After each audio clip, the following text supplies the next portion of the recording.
आपके UP cadet और BHU के एग्जाम में ये क्वेश्चन आ चुके हैं। तो आप लोगों को आज जो सल्फर डाइऑक्साइड के बची हुई प्रॉपर्टीज है, केमिकल प्रॉपर्टी, रासायनिक गुणधर्म, उनका डिस्कस करूंगा। जो बहुत ही इंपॉर्टेंट पॉइंट्स है उन्हीं को मैं डिस्कस कर रहा हूं, और पहले ही मैं बता चुका हूं कि जो इंपॉर्टेंट पॉइंट्स है उन्हीं को मैं डिस्कस कर रहा हूं। और प्यारे बच्चों, इसके साथ साथ आज हम आप लोगों को सल्फ्यूरिक एसिड को भी बताएंगे, किंग ऑफ एसिड के बारे में। तो किंग ऑफ एसिड के बारे में वही क्वेश्चन मैं डिस्कस करूंगा, वही आपको पॉइंट्स डिस्कस करूंगा जो एग्जाम में डायरेक्टली आते हैं। ओके प्यारे बच्चों, तो सभी लोग आ जाइए। सभी को good afternoon. Sandeep, Shahu, good afternoon. संचित वर्मा, मनोज कुमार, अंकित साहू,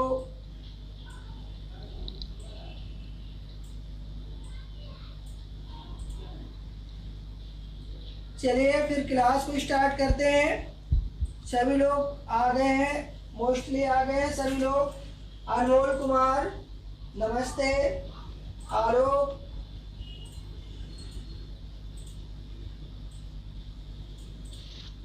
आर्यन सिंह, अवनीश, प्रिंस राज,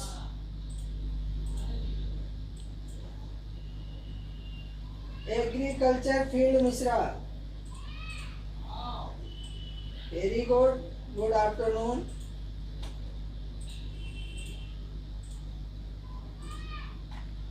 अवनीश मौर्य,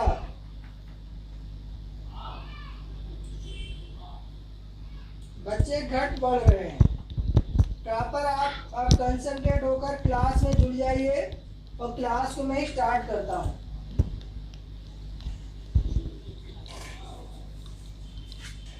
चलिए प्यारे बच्चों, अब हम लोग क्लास को स्टार्ट करते हैं। और सबसे पहले आज आपको मैंने बताया कि मैं सल्फर डाइऑक्साइड के कुछ क्वेश्चन को डिस्कस करता हूं। आइए,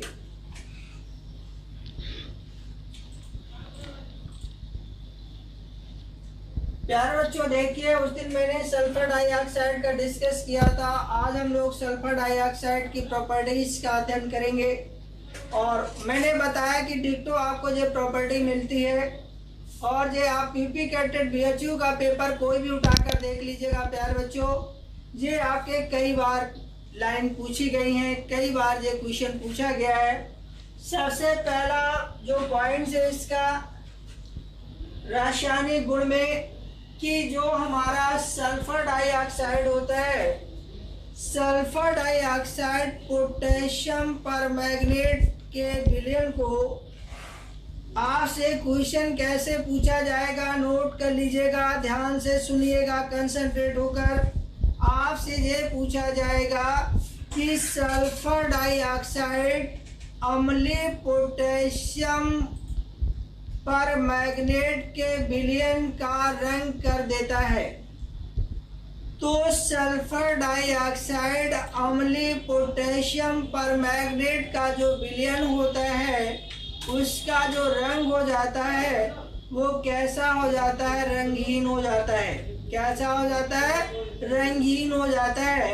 और आप लोगों से डिट्टो यही लाइन पूछी गई है कि तो प्यारे बच्चे, ये जो अम्लीय पोटेशियम परमैंगनेट जो होता है सल्फर डाइऑक्साइड के जैसे ही संपर्क में आएगा, तो जैसे ही ये आपका अम्लीय पोटेशियम परमैंगनेट सल्फर डाइऑक्साइड के संपर्क में आता है, तो ये कैसा हो जाता है, रंगहीन हो जाता है। ये देखिए हमारा पोटेशियम परमैंगनेट है, इसको हम क्या बोलते हैं, पोटेशियम परमैंगनेट है।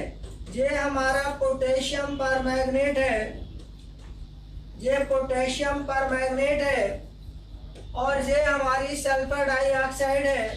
जैसे ही इसके कांटेक्ट में आती है, तुरंत क्या, जैसे पोटेशियम परमैंगनेट सल्फर डाइऑक्साइड के संपर्क में आता है, तो इसका जो रंग होता है वो कैसा होता है, ये रंगहीन हो जाता है। ये कैसा हो जाता है, रंगीन हो जाता है, कलरलेस हो जाता है। कैसा हो जाता है, कलरलेस हो जाता है।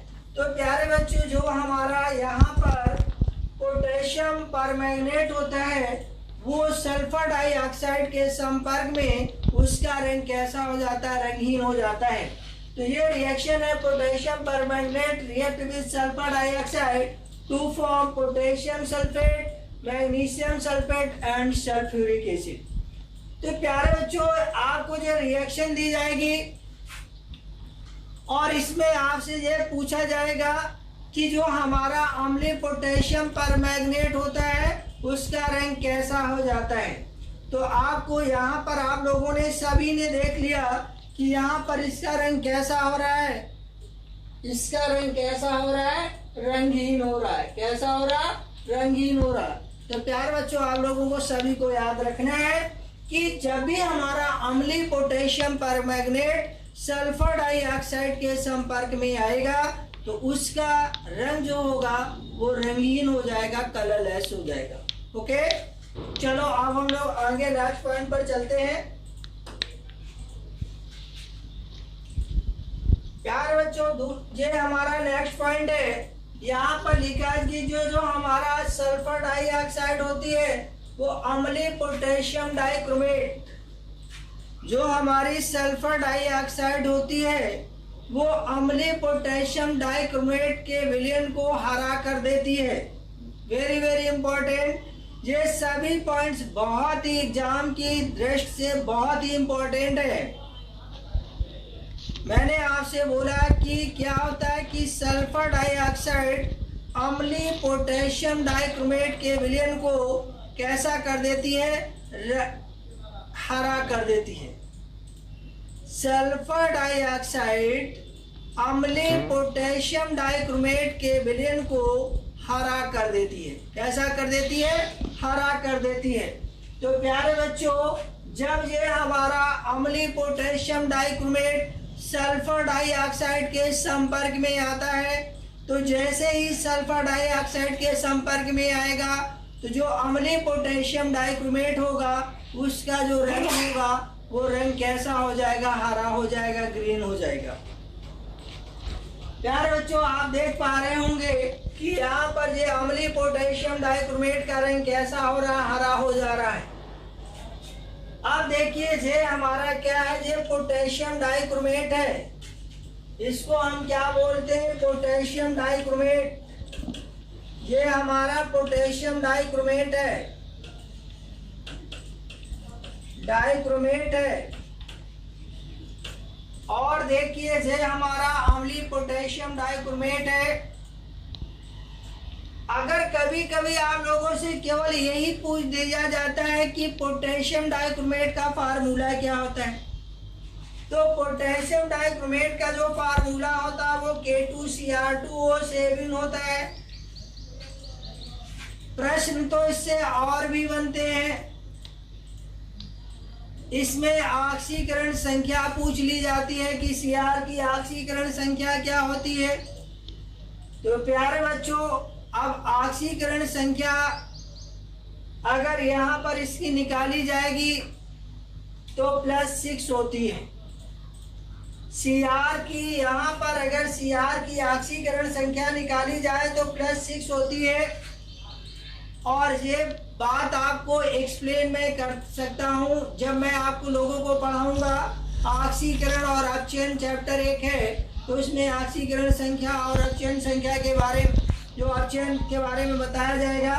तो इसके रूल होते हैं, क्योंकि जो हमारा पोटेशियम होता है उसकी ऑक्सीकरण संख्या 1 होती है और जो ऑक्सीजन होता है उसकी ऑक्सीकरण संख्या -2 होती है। जिसकी ऑक्सीकरण संख्या निकालना हो तो इसकी मान लेते हैं। तो जैसे हम यहाँ पर करेंगे 1 × 2 + 2x प्लस अब यहाँ पर करेंगे 7 - 2 = 0। तो आप देखिए यहाँ पर आएगा 2 + 2x - 14। तो 2x बराबर आप करेंगे 14 - 2 तो 2x बराबर आपका आएगा 12। तो x बराबर आपका क्या आ जाएगा 12/2 तो आपका +6 आ जाएगा। इस तरीके से इसकी ऑक्सीकरण संख्या निकाली जाएगी। लेकिन आपको विधिवत इसका जो विद रूल मैं डिस्कस करूंगा जब इस चैप्टर को पढ़ाऊंगा। बहुत ही इंपॉर्टेंट है, क्योंकि इसमें पूछ लिया जाता है कि पोटेशियम डाइक्रोमेट में Cr की ऑक्सीकरण संख्या क्या होगी। इसलिए मैंने आपको बता दिया कि यहाँ पर Cr की जो ऑक्सीकरण संख्या होगी वो +6 होगी। ये आपके दिमाग में होना चाहिए। Okay,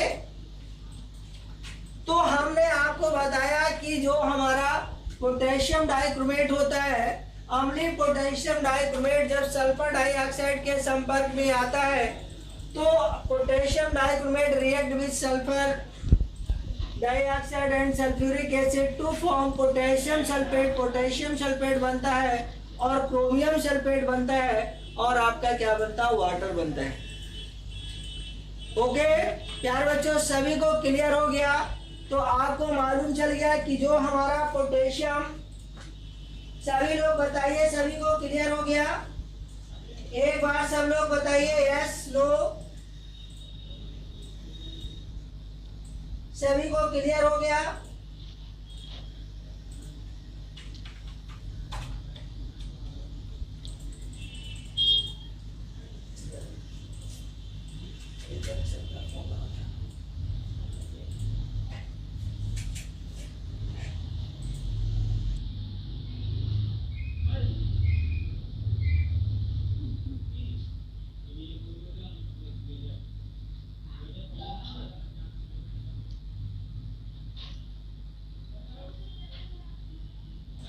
very good.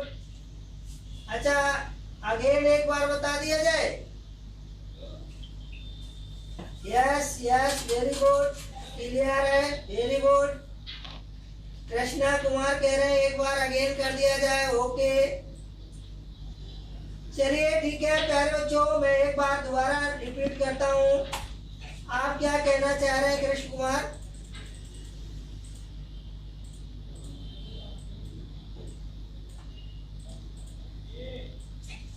प्यारे बच्चों देखिए, जो मैंने आपको बताया है कि ये जो K2Cr2O7 जो कृष्ण कुमार कह रहे हैं, देखिए ऑक्सीडेशन संख्या आपको यहाँ पर मैं पढ़ा नहीं रहा, केवल मैंने आपको बता दिया क्योंकि इम्पोर्टेंट है। जब मैं ऑक्सीकरण चैप्टर आपको बताऊंगा तो वहाँ पर विथ रूल बताऊंगा। यहाँ पर देखिए मैंने बताया कि जो पोटेशियम होता है इसकी ऑक्सीकरण संख्या +1 होती है, ये बात आपको मालूम है। अब देखिए इसके बाद जो ऑक्सीजन होती है इसकी ऑक्सीकरण संख्या -2 होती है। इतनी बात क्लियर हो गई। जिसकी ऑक्सीकरण संख्या मुझे निकालना होगा उसकी हम x मान लेते हैं। तो जैसे हमने यहाँ पर देखेंगे तो यहाँ पर हम देखेंगे कि जो हमारा K2Cr2O7 लिखा हुआ है। अब हम यहाँ पर ये देखिए 1 × 2 हो जाएगा, +2x हो जाएगा, +7 - 2 हो जाएगा। आप देखिए इसको सॉल्व करेंगे, जब सॉल्व करेंगे तो 2 + 2x - 14 = 0। इसको पंचांतर कर दीजिएगा तो 2x बराबर होगा 14 - 2, तो 2x बराबर आएगा 12। तो x बराबर क्या आ जाएगा, x बराबर होगा 12/2। कट करेंगे तो कितना आएगा +1 +6। तो इसकी ऑक्सीकरण संख्या जो ऑक्सीडेशन नंबर होगी +6 होगी। ओके चलिए अब देखिए प्यारे बच्चों, हमने बताया कि जो हमारा सल्फर डाइऑक्साइड होती है वो पोटेशियम डाइक्रोमेट के विलयन को कैसा कर देती है, अम्लीय पोटेशियम डाइक्रोमेट के विलयन को हरा कर देती है। इस बात को आपको बिल्कुल याद रखना है। ये बहुत ही इंपॉर्टेंट पॉइंट्स है। जो पॉइंट्स इंपॉर्टेंट है मैं उन्हीं को डिस्कस कर रहा हूँ। ओके चलो अब देखिए नेक्स्ट पॉइंट हमारा चौथा है। एक पॉइंट ये जो है, जो हमारी जो सल्फर डाइऑक्साइड होती है जो विरंजन का कार्य करती, ब्लीचिंग एक्शन पाया जाता है। अब ब्लीचिंग एक्शन प्यारे बच्चों क्या होता है? ब्लीचिंग एक्शन या विरंजक का गुण वो होता है जब हमारी कोई भी कलर पत्तियां जो होती हैं, कोई भी कलर लीव होती हैं, उन कलर लीव में जब मॉइस्चरिंग होती है और जब सल्फर डाइऑक्साइड के संपर्क में वो कलर लीव आती हैं तो उनका जो कलर होता है वो कैसा हो जाता है, डिसअपियर हो जाता है। मतलब कलर से कलर लेस हो जाती, रंगहीन हो जाती है। मतलब जो हमारी रंगीन फूल पत्तियां होती हैं, उन रंगीन फूल पत्तियों का सल्फर डाइऑक्साइड जो होती है उसके रंग को क्या कर देती, उड़ा देती, ब्लीचिंग एक्शन। जैसे आप किसी पार्टी में जाते हैं, आपके शर्ट में क्या गिर गया, मान लीजिएगा सब्जी, रसगुल्ले या मान लीजिए पनीर कुछ खाते हो तो गिर गया, अब उसमें पीला येलो कलर पड़ जाता है, किसी के रेड कलर पड़ जाता है, तो आप क्या कराते हैं, ब्लीचिंग करवाते हैं। ब्लीच में उस उतने पोर्शन को डाल दीजिएगा, वो कलरलेस कर देगा, उसके कलर को डिसअपीयर कर देगा। सेम ऐसे ही सल्फर डाइऑक्साइड का जो सोल्यूशन होता है, अगर उस सोल्यूशन में जो हमारी कलर लीव होती हैं, जो कलरफुल पत्तियां होती हैं या कलरफुल फ्लावर्स होते हैं, रंगीन जो कलर जो हमारे फूल पत्तियां होती हैं, अगर उनको उसमें डिप करेंगे तो उनका कलर जो होगा वो हट जाएगा, कलरलेस हो जाएंगे, रंगीन हो जाएंगे। तो जो हमारा सल्फर डाइऑक्साइड होती है जो विरंजक का काम करती है, विरंजक का गुण पाया जाता है, विरंजन की प्रॉपर्टीज में पाई जाती है, ब्लीचिंग एक्शन की प्रॉपर्टी पाई जाती है। दूसरी बात यह होती है कि जो सल्फर डाइऑक्साइड है ये क्रमनाशक है। मैंने उस दिन भी बताया था कि जो पहले जमाने में जो सल्फर जो हमारा होता था, जो गंधक था, इसको क्या करते थे, ये गैस जो हमारी सल्फर डाइऑक्साइड गैस होती है, ये जहरीली गैस होती है। तो जहरीली गैस होती है तो इसमें जो जीवाणु वगैरह जो होते हैं, बैक्टीरियाज होते हैं, वो क्या हो जाते हैं, मर जाते हैं। ठीक है, तो अब देखिए, हाँ, लेकिन जो सल्फर डाइऑक्साइड का जो ब्लीचिंग एक्शन की प्रॉपर्टी है, ये अस्थायी प्रॉपर्टी है, स्थायी प्रॉपर्टी नहीं है। कैसे? जैसे मान लीजिएगा आपने सल्फर डाइऑक्साइड का विलयन बनाइए और उसमें कलरफुल पत्तियों को आपने डाल दिया। जब कलरफुल पत्तियां उसमें डालेंगे तो जैसे बाहर निकालेंगे वो कलरलेस हो जाएंगी, रंगीन हो जाएंगी, उनका कलर चला जाएगा। लेकिन उन पत्तियों को जब आप बाहर निकाल के रख देंगे आफ्टर सम टाइम्स, कुछ समय के लिए, तो जब कुछ समय के बाद क्या होता है कि ये जो हमारी एटमॉस्फेयर की ऑक्सीजन होती है उसके द्वारा पुनः ऑक्सीकृत होकर पत्तियां फिर कैसी हो जाती है, रंगीन हो जाती है, फिर रंगीन हो जाएंगी, फिर उसमें कलर आ जाएगा। तो जो सल्फर डाइऑक्साइड का जो ब्लीचिंग एक्शन प्रॉपर्टी होती है, जो विरंजन की प्रॉपर्टी होती है, जो अस्थायी प्रॉपर्टी होती है। ओके बच्चों, तो देखिए यहाँ पर ये जो विरंजन या क्रमनाशक गुण नम्स जो हमारी सल्फर डाइऑक्साइड होती है वनस्पतिक द्रव्यों को अपचयित करके रंगीन पदार्थों में बदल देती है। SO2 का गुण जैसा है, SO2 का जो विरंजन गुण है वो कैसा, अस्थायी है। प्यारे बच्चों देखिए, ये जैसे हमारा यहाँ पर आप देख पा रहे होंगे, जैसे यहाँ पर देखिए ये हमारा रंगीन पदार्थ है और इस तरीके से दो एरो जैसे मैंने बनाया, इधर हमारा रंगदार पदार्थ है। तो रंगदार पदार्थ क्या होगा, अगर रंगदार जो पदार्थ होगा, एक मिनट ऐसे करते हैं, ये जो हमारा रंगदार पदार्थ होगा, चलिए देखिए, अब देखिए ये हमारा यहाँ पर रंगदार पदार्थ है, तो रंगदार पदार्थ जो होगा वो SO2 के द्वारा जब अपचयित हो जाएगा, कैसा हो जाएगा, अपचयित हो जाएगा।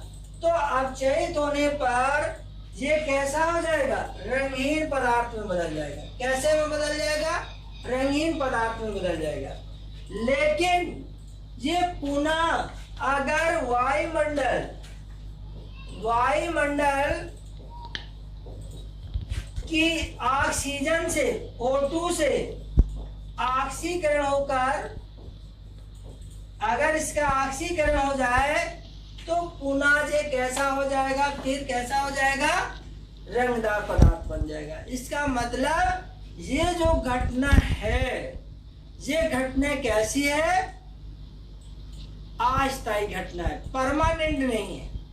लेकिन जो हमारी क्लोरीन होती है, अभी हम आपको आगे बताएंगे, क्लोरीन का जो ब्लीचिंग प्रॉपर्टी होती है वो परमानेंट होती है। एक बार अगर क्लोरीन के द्वारा किसी के कलर को डिसअपियर कर दिया जाए तो फिर वो कलरलेस से फिर पुनः कलर्ड नहीं हो पाती है।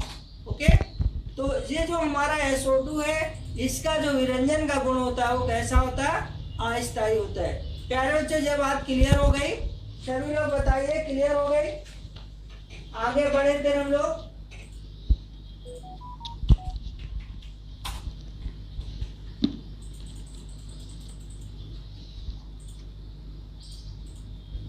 सभी लोग प्यारे बच्चों बताइए, क्लियर हो गई?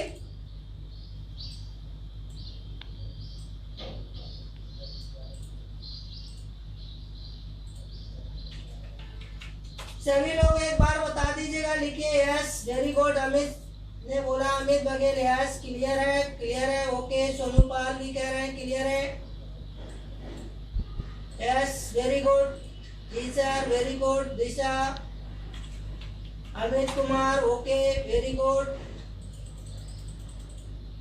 संदीप को भी क्लियर है। सभी लोग जल्दी जल्दी। Dolly, Gopal Patel, okay. सभी प्यारे बच्चों, सभी बच्चों को क्लियर है? तो ओके, सब लोगों ने कर दिया। ओके, तो अब हम लोग चलते हैं आगे। आप लोगों के कमेंट मैंने ले लिए। अब हम लोग सल्फर डाइऑक्साइड से अब हम लोग आ रहे हैं सल्फ्यूरिक एसिड पे। नेक्स्ट टॉपिक पर हम लोग एंट्री मारते हैं। चलिए आइए।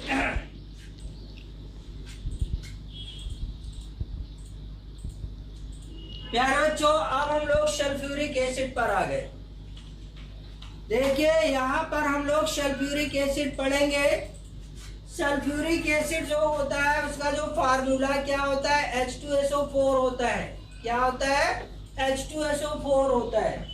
प्यारे बच्चों, जो सल्फ्यूरिक अम्ल हमारा होता है, ये इसको जो फार्मूला होता है इसको हम क्या बोलते हैं? सल्फ्यूरिक एसिड कहते हैं। अब देखिए, जो H2SO4 होता है, सल्फ्यूरिक अम्ल को काशीस तेल या ऑयल ऑफ विट्रॉल कहते हैं। क्या कहते हैं? ऑयल ऑफ विट्रॉल कहते हैं। ऑयल ऑफ विट्रॉल कहते हैं। इसको जो हमारा सल्फ्यूरिक अम्ल होता है, इसको ऑयल ऑफ विट्रॉल के नाम से भी जानते हैं। क्या कहते हैं इसको? ऑयल ऑफ विट्रॉल के नाम से भी जानते हैं। अब दूसरी बात, ये जो H2SO4 होता है, H2SO4 जो होता है इसको किंग ऑफ एसिड भी कहते हैं। इसको अम्लों का राजा भी कहते हैं। जो सल्फ्यूरिक एसिड प्यारे बच्चों होता है, इसको हम क्या कहते हैं? किंग ऑफ एसिड के नाम से भी जानते हैं। दूसरी बात हमारी होती है कि जो हमारा सल्फ्यूरिक एसिड होता है, ये सल्फ्यूरिक एसिड कैसा है? प्रबल। कैसा है? प्रबल, मतलब स्ट्रॉन्ग एसिड है। कैसा है? Strong acid. स्ट्रॉन्ग एसिड या इसी को हम मिनरल एसिड भी कहते हैं। ये मिनरल एसिड है, स्ट्रॉन्ग मिनरल एसिड, क्योंकि ये जो हमारा सल्फ्यूरिक एसिड है ये मिनरल एसिड में भी आता है। दूसरी बात हमारी है कि जो सल्फ्यूरिक एसिड होता है, इस सल्फ्यूरिक एसिड होता है, इसकी जो क्षारकता होती है, प्यारे बच्चों, इसकी जो क्षारकता होती है, या इसको हम कह सकते हैं इसकी बेसिसिटी जो होती है, इसकी बेसिसिटी कितनी होती है? इसकी बेसिसिटी 2 होती है। तो ये जो हमारा सल्फ्यूरिक एसिड है, इसको हम क्या बोलते हैं? ऑयल ऑफ विट्रॉल के नाम से भी जानते हैं। ये जो हमारा सल्फ्यूरिक एसिड होता है, इसको किंग ऑफ एसिड भी कहते हैं। सल्फ्यूरिक एसिड कैसा अम्ल है? एक प्रबल स्ट्रॉन्ग अम्ल है। अगर आपसे पूछा जाए कि सल्फ्यूरिक एसिड की बेसिसिटी कितनी होती, तो सल्फ्यूरिक एसिड की बेसिसिटी कितनी होती है? 2 होती है। ये बात क्लियर हो गई सभी को? आप देखिए, इसकी क्षारकता भी 2 होती है। चलते हैं, अब हम लोग आगे बढ़ते हैं।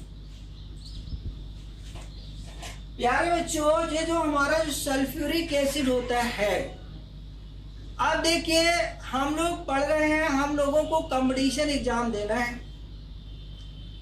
तो यहाँ पर किसी जो सल्फ्यूरिक एसिड की विधियां नहीं पूछी जाएंगी कि विद डायग्राम बताइए या इसका रिएक्शन क्या होता है ये बताइए। आपसे ये पूछा जा सकता है कि कांटेक्ट प्रोसेस, संपर्क विधि से किसको तैयार किया जाता है, संपर्क विधि से किसको बनाया जाता है, या आपसे ये पूछा जा सकता है शीश कक्ष विधि से किसको बनाया जाता है। तो प्यारे बच्चों, जो हमारा सल्फ्यूरिक अम्ल जो होता है मुख्यतः दो विधियों द्वारा बनाया जाता है। सल्फ्यूरिक अम्ल जो होता है मुख्यतः दो विधियों द्वारा बनाया जाता है। एक हमारी शीश कक्ष विधि होती है, एक हमारी संपर्क विधि होती है। इसको हम बोलते हैं लेड चैम्बर प्रोसेस, इसको हम बोलते हैं कॉन्टेक्ट प्रोसेस। प्यारे बच्चों, ये कभी कभी आपसे पूछा जाता है कि संपर्क विधि से किसे तैयार किया जाता है, कांटेक्ट प्रोसेस से किसको बनाया जाता है। तो कांटेक्ट प्रोसेस से या लेड चैम्बर प्रोसेस से किसको तैयार किया जाता है, तो आपके दिमाग में एक बात आना चाहिए कि सर ने बताया था कि कांटेक्ट प्रोसेस या लेड चैम्बर प्रोसेस से सल्फ्यूरिक एसिड को बनाया जाता है। तो ये जो हमारा सल्फ्यूरिक एसिड की बनाने की जो प्रमुख विधियां हैं वो दो ही विधियां हैं मुख्यतः, एक लेड चैम्बर प्रोसेस है और दूसरी हमारी कांटेक्ट प्रोसेस है। शीश कक्ष विधि और संपर्क विधि से हम सल्फ्यूरिक अम्ल को क्या करते हैं, बनाते हैं। ये जो विधियां ऐसी विधियां हैं, इनसे हम सल्फ्यूरिक एसिड को बहुत अधिक मात्रा में जो इंडस्ट्रियल में जरूरत है उस मात्रा में हम इसको क्या कर सकते हैं, बना सकते हैं। आप लोग सभी जानते हैं कि जो सल्फ्यूरिक एसिड होता है बहुत स्ट्रॉन्ग एसिड होता है। इसी सल्फ्यूरिक एसिड को आप ये समझिए तेजाब जो हमारा होता है तेजाब है।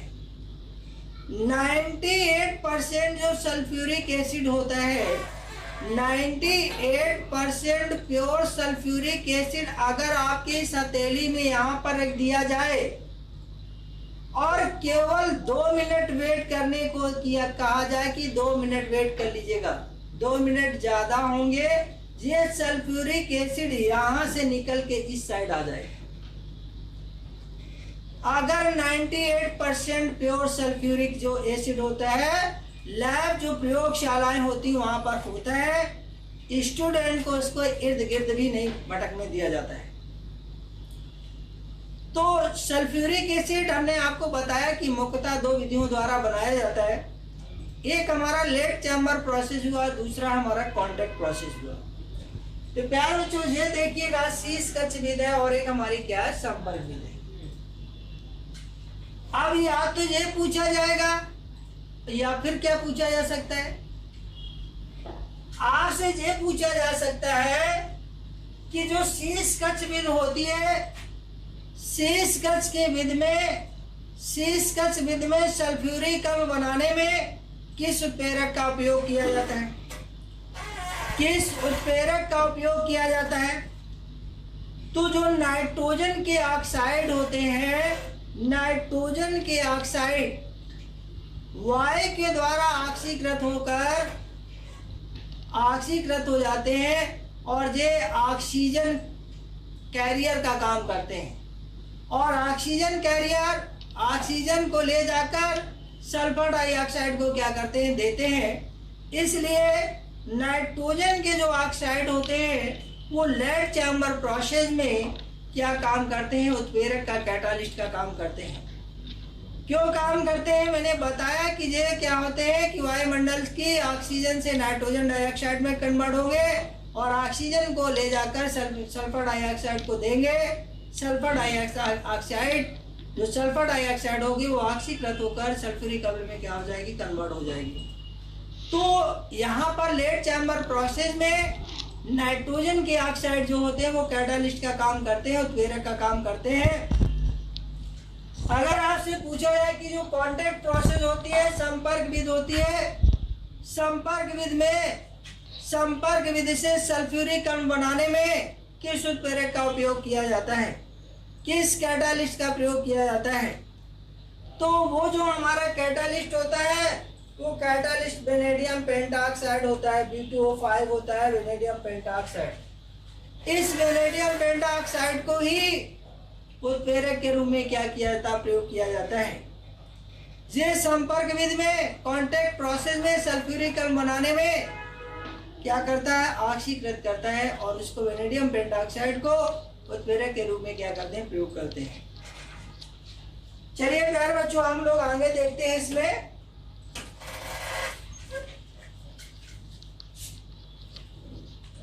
ये बात सभी लोगों को क्लियर हो गई? सभी लोग एक बार बता दीजिएगा क्लियर अगर हो गई हो। Very good. दिशा गुप्ता ने बताया वेनेडियम पेंटॉक्साइड B2O5। हाँ, नाइट्रोजन के ऑक्साइड, मैंने आप लोगों को यही बताया कि नाइट्रोजन के ऑक्साइड। अब आप वो ऑप्शन देखकर, very nice explanation, very good. सब लोग जब ऐसे लिखते हैं तो बहुत अच्छा लगता है।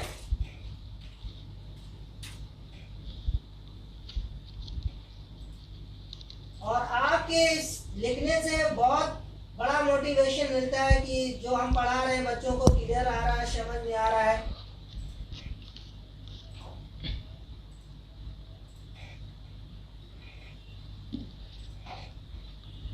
Very good. चलिए ओके, चलिए आप प्यारे बच्चों, हम लोग देखिए जैसा कि मैंने आप लोगों को बताया था वही पॉइंट्स यहाँ पर मैंने लिख दिए हैं, क्योंकि जब आपको PDF दी जाए तो ये सारे पॉइंट्स मिल जाए आपको। तो प्यारे बच्चों देखिए, यहाँ पर जो संपर्क विधि में H2SO4 बनाने के लिए वेनेडियम पेंटॉक्साइड उत्प्रेरक का उपयोग करते हैं। यहाँ पर देखिए मैंने आपको बताया कि जब हमारा सल्फ्यूरिक अम्ल जो संपर्क विधि से बनाया जाएगा तो किसका उपयोग किया जाएगा, वेनेडियम पेंटॉक्साइड उत्प्रेरक का प्रयोग किया जाएगा। इसी तरीके से जो हमारी C विधि होती है नाइट्रोजन के ऑक्साइड, कुछ बच्चे इसमें NO लिख रहे हैं नाइट्रस ऑक्साइड, तो यही होता है नाइट्रोजन के ऑक्साइड वहां पर, क्योंकि ये जो हमारा NO होता है ये ऑक्सीकृत होता है तो नाइट्रोजन डाइऑक्साइड में बदलता है, और जब नाइट्रोजन डाइऑक्साइड में बन जाता है तो ये अपनी ऑक्सीजन को सल्फर डाइऑक्साइड को क्या कर देता है, सप्लाई कर देता है। तो यहाँ पर देखिए ये हमारे नाइट्रोजन के ऑक्साइड उत्प्रेरक के रूप में कार्य करते हैं और ऑक्सीजन को लेकर SO2 को क्या कर देते, दे देते हैं। वायुमंडल से इन्होंने ऑक्सीजन को घसीट लिया, वायुमंडल से ऑक्सीजन को उन्होंने घसीट लिया और जाकर सल्फर डाइऑक्साइड को क्या कर देते हैं, दे देते हैं। तो सल्फर डाइऑक्साइड भी क्या हो जाती है, ऑक्सीकृत होती है सल्फर डाइऑक्साइड में, और फिर वो क्या होती है, अपना सल्फ्यूरिक अम्ल को बनाती है। तो प्यारे बच्चों यहाँ पर ये बहुत ही इंपॉर्टेंट पॉइंट्स है। इस पॉइंट्स को आप लोगों को बहुत अच्छी तरीके से तैयार करना है। वेनेडियम पेंटॉक्साइड आपको कांटेक्ट प्रोसेस नहीं पूछी जाएगी, उसका विधि नहीं पूछी जाएगी, ना उसकी वहां पर रिएक्शन पूछी जाएगी। आपको जो पॉइंट्स मैं बता रहा हूँ यही पॉइंट्स पूछे जाएंगे। डिक्टो आप देखिए पेपर में इसी तरीके के पॉइंट्स आप लोगों से पूछे गए। जो स्टूडेंट्स प्रॉपर क्लास को ले रहे हैं वो केमिस्ट्री में बहुत अच्छा स्कोर करेंगे। चले अब हम लोग आगे चलते हैं। प्यारे बच्चों आप देखिए यहाँ पर एक पॉइंट आता है ओलियम। आप लोगों से कभी कभी पूछ लिया जाता है कि ओलियम का फार्मूला क्या होता है। तो ओलियम का फार्मूला क्या होता है, H2H2O7 होता है। ओलियम का सूत्र क्या होता है, इसको ओलियम को पायरोसल्फ्यूरिक अम्ल भी कहते हैं। क्या कहते हैं, पायरोसल्फ्यूरिक अम्ल। पायरो, अरे भाई इसको क्या बोलते हैं, पायरोसल्फ्यूरिक अम्ल भी कहते हैं। ठीक है, ये हमारा पायरोसल्फ्यूरिक अम्ल है। तो ओलियम का अगर आपसे फार्मूला पूछा जाए कि ओलियम का फार्मूला क्या होता है, तो ओलियम का फार्मूला क्या होता है, H2H2O7 होता है। ओके, अब देखिए जल के लिए बंधुता। अब आपकी जल की के लिए सल्फ्यूरिक अम्ल की बंधुता अगर पूछी जाएगी तो H2SO4 क्या होता है। आपने बहुत सारी रिएक्शन देखी होंगी, बहुत सारी रासायनिक अभिक्रिया आप लोग देखते हैं और आपने देखा होगा कि ऐसे एरो बना दिया जाता है और इस एरो के ऊपर यहाँ पर क्या लिख दिया जाता है, शांत H2SO4 लिख दिया जाता है। तो प्यारे बच्चों क्या होता है कि ये जो हमारा शांत H2SO4 होता है, ये कंसंट्रेट H2SO4 होता है, ये एक डिहाइड्रेटिंग एजेंट्स है। पानी को क्या कर लेता है, सोख लेता है। पानी को सोखने की इसमें क्षमता होती है, इसीलिए यहाँ पर लिखा जल के लिए बंधुता, मतलब ये जल को बांध लेता है। बांधने का मतलब पानी को सोख लेता है। सल्फ्यूरिक एसिड इसीलिए जैसे ही हमारे स्किन में जो पड़ता है तुरंत हम वहां पर क्या हो जाते हैं, जल जाते हैं, क्योंकि जितने एरिया में हमारे यहाँ पर पानी होता है ये पानी को क्या कर लेता है, एब्जॉर्ब कर लेता है, सोख लेता है। जब ये पानी को सोख लेगा तो हमारे यहाँ पर बॉडी क्या हो जाएगी, स्किन हमारी क्या हो जाएगी, जल जाएगी। तो प्यारे बच्चों ये जो हमारा सल्फ्यूरिक एसिड होता है पानी को सोख कर हाइड्रेट बनाता है। ये पानी को सोख लेगा और सोखने के बाद हाइड्रेट बनाएगा।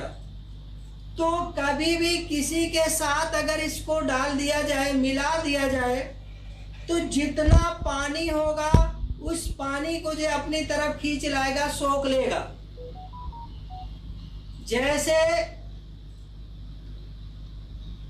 जैसे एक आप देखते हैं फोम आता है, फोम पाले जैसा।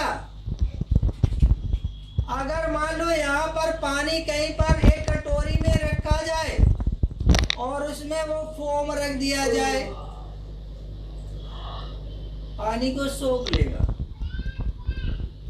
चलो वो तो बात छोड़ो, अब आपको सही एक्सपेरिमेंट बताएं जो आप लोग डेली करते हो। आप लोग घर में चाय ब्रेड खाते हो, दूध ब्रेड खाते हो, ब्रेड को दूध में डाला, चाय में डाला, चाय कहाँ चली जाती है, ब्रेड उसको सोख लेती है।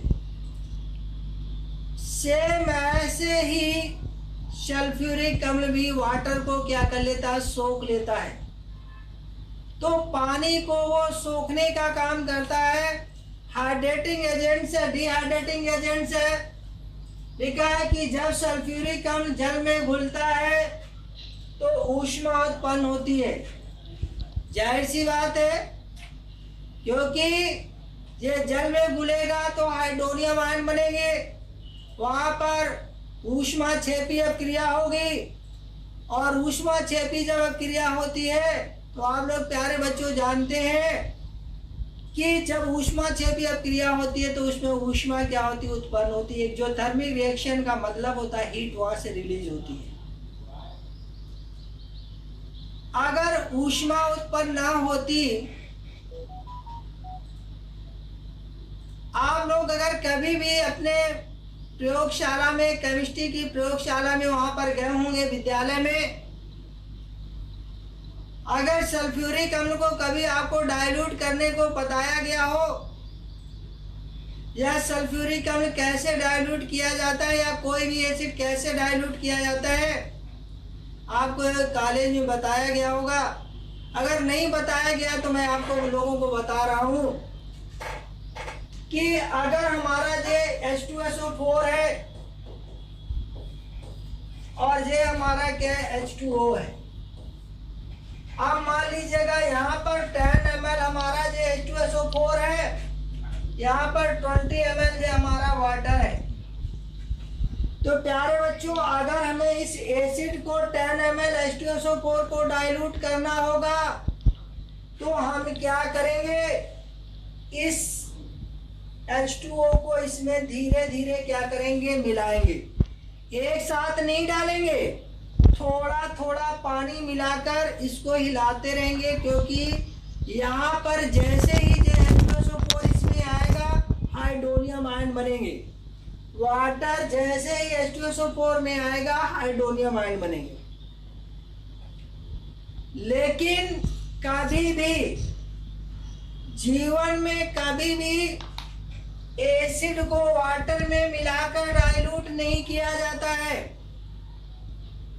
एसिड को वाटर में कभी भी मिला के डाइल्यूट नहीं करेंगे। क्यों नहीं डाइल्यूट करेंगे? क्योंकि एक्सोथर्मिक रिएक्शन होगी और जिस पार्ट में, जिस बर्तन में रिएक्शन हो रही होगी वो बर्तन टूट जाएगा, क्योंकि बहुत अधिक मात्रा में हाइड्रोनियम आयन बन जाएंगे। तो ये रिएक्शन हमेशा इस तरीके से कराई जाती है। सभी लोगों को क्लियर हो गया होगा। तो पानी को सोख लेता है, इसीलिए बताया गया कि यह निर्जलीय कारक के रूप में प्रयुक्त होता है। निर्जलीय कारक का मतलब होता है डिहाइड्रेटिंग एजेंट्स। पानी को सुखाने के काम में इसका प्रयोग किया जाता है। चले आगे बढ़ते हैं अब हम लोग।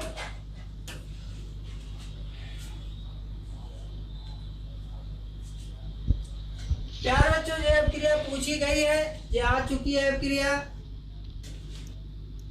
चले, हमारा सल्फ्यूरिक अम्ल होता है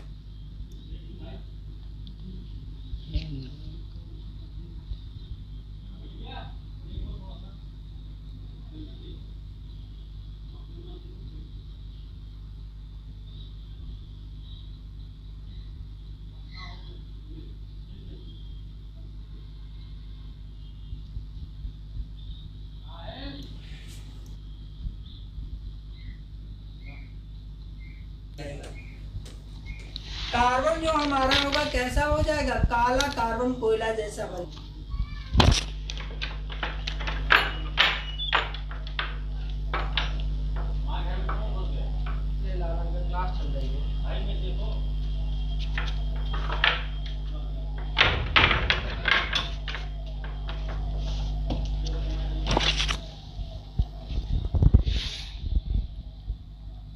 जाता है। तो ये देखिए हमारी चीनी है, सुक्रोज है, जिसको हम चीनी कहें या क्या कहें, सुक्रोज कहें, बात एक ही है ना। कोई दिक्कत तो नहीं है। चाहे हम इसको सुक्रोज कहें चाहे चीनी कहें, बात एक ही है। जैसे आप देखिए यहाँ पर, जैसे ही हमने सल्फ्यूरिक अम्ल को मिलाया, ये चीनी हमारी झुलस गई, काले कोयले के फॉर्म में आ जाती है। पानी, क्योंकि उसका पानी पूरा का पूरा किसने सोख लिया? ये सल्फ्यूरिक अम्ल पानी को पूरा का पूरा पानी क्या कर गया? सोख लिया।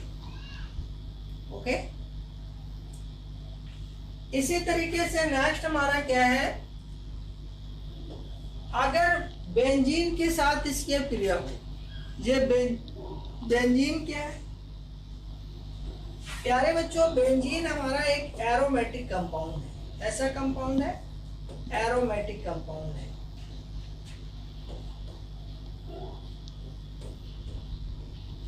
और इसका जो स्ट्रक्चर होता है इस तरीके से होता है,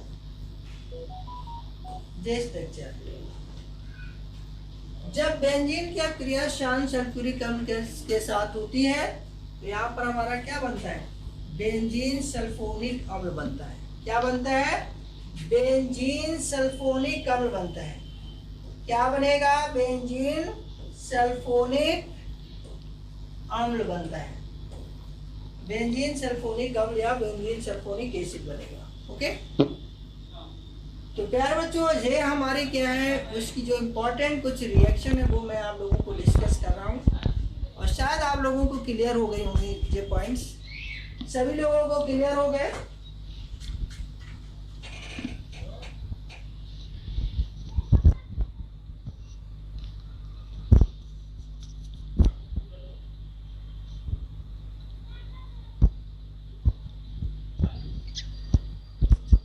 वेरी गुड।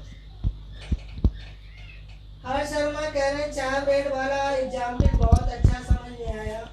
चलिए, वेरी गुड। सभी लोग बताइए क्लियर हो गया? एक बार सभी लोग कमेंट करके बताइए